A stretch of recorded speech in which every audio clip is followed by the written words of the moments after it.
Welcome to Dependable Flame, where we explore vintage petrol lighters, ashtrays, tobacconiana, and other useful mechanisms. Make yourself at home. Today we have a vintage silver tone Penguin Cygnus aluminum block roller lighter. You guys have seen copious numbers of Penguin Cygnus roller lighters on this channel, but as far as I can remember, and not only as far as I can remember publishing videos on this channel, but I don't ever remember seeing a Penguin Cygnus aluminum block petrol lighter that is marked the way that this one is.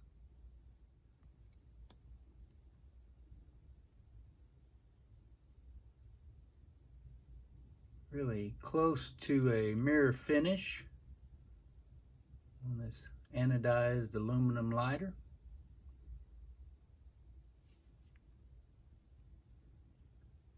And I don't recall, as far as I know, that only other, well, I shouldn't say other brand new, because I don't believe this one is brand new.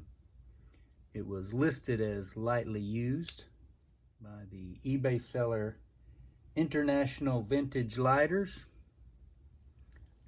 but lightly used or not, I had one that was brand new that I traded away to our buddy Friedrich Dill 2 or 3 years ago, and I'm not certain that the finish on it was as nice as this one.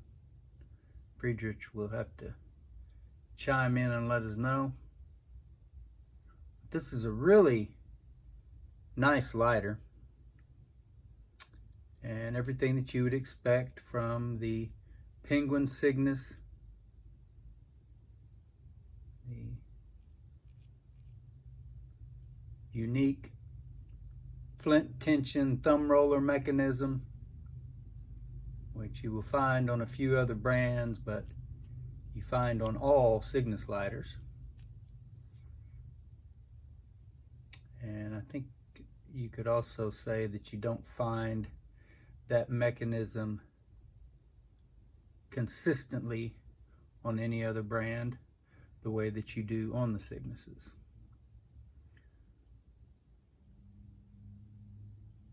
So this was described in the eBay listing as column design. I've always called this ribbed. It's also described as in fully working condition. We're going to test that out here in a moment. The lighter is complete. See the snuffer, the wick. We will roll our flint spring unit out of there.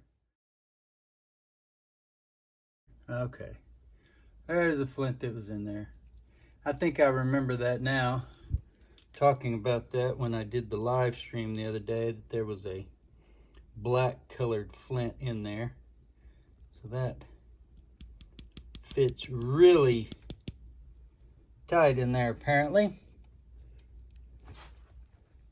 So just for the time being, we will go ahead, open up the spare flint compartment and place our flint in it. Close that up.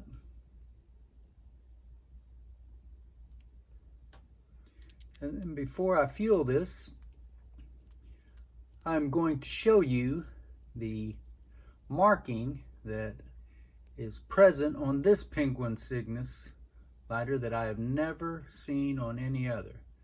There you can see the fuel screw is marked as typical Cygnus. I think these were the earlier models with that script Cygnus logo and PAT 364149. But there you can see above that, it is plainly marked made in occupied Japan. I have looked at countless listing photos of these lighters. I have owned probably in the neighborhood of 50 or so of them, and I've never seen one before that was marked made in occupied Japan. That's really cool to find, a really cool variation or variant of the stamp that you might find on the bottom of one of these lighters.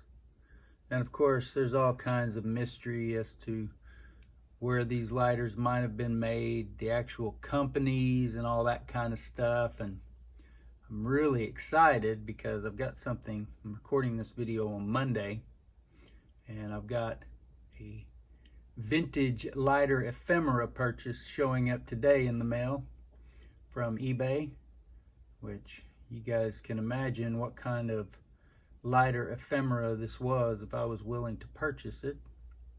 So, information about Japanese made lighters, the companies that manufactured them, the way they were marketed and such as that kind of information, like you have for Zippos and a lot of the American companies, it's just not there. There really isn't. I don't know if I've ever even really seen an address before for a Japanese lighter company, other than a US address where the company had listed for you to return the Japanese made lighter for warranty service or something to that effect.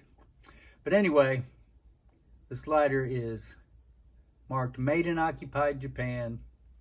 I was thrilled to win the auction for this lighter and add it to my personal collection.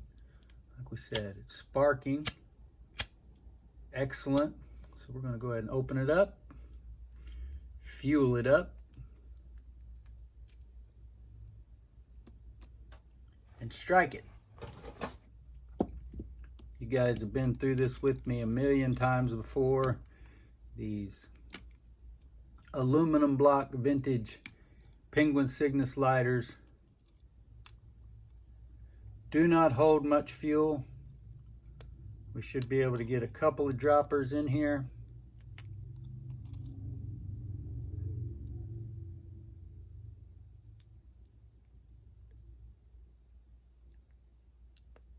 And it drank up all of that. We will try to do about half of this.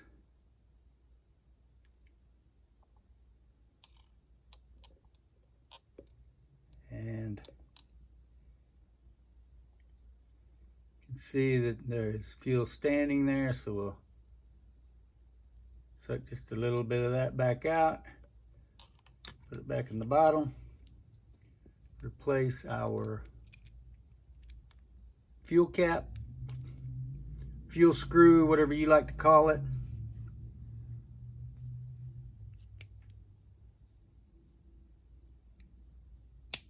Wick is definitely wet. I've definitely got some fluid out here on my hands, so I'm gonna wipe my hands with a common household disinfectant cloth here just to get that off of there. Hopefully let that dissipate a little bit. Now we'll dry it off. Overall though, really happy with this lighter. And one thing I'll say, we've talked a lot about this seller, International Vintage Lighters, before. I believe this is the seller that Larry Lighter likes to call a crook.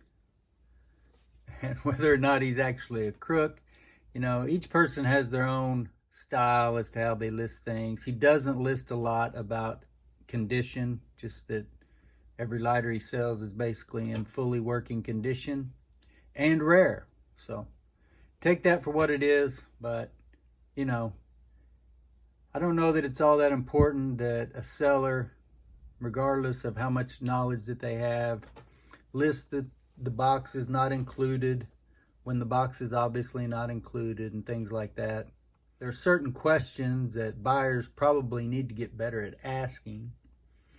But again, I try to list my lighters. I try to list every imperfection that lighter might have.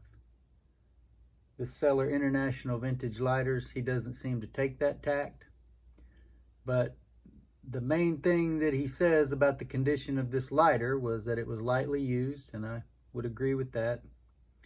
And also that it is in fully working condition. And we haven't tested that just yet, but I would bet you that that's the case as well. Until next time.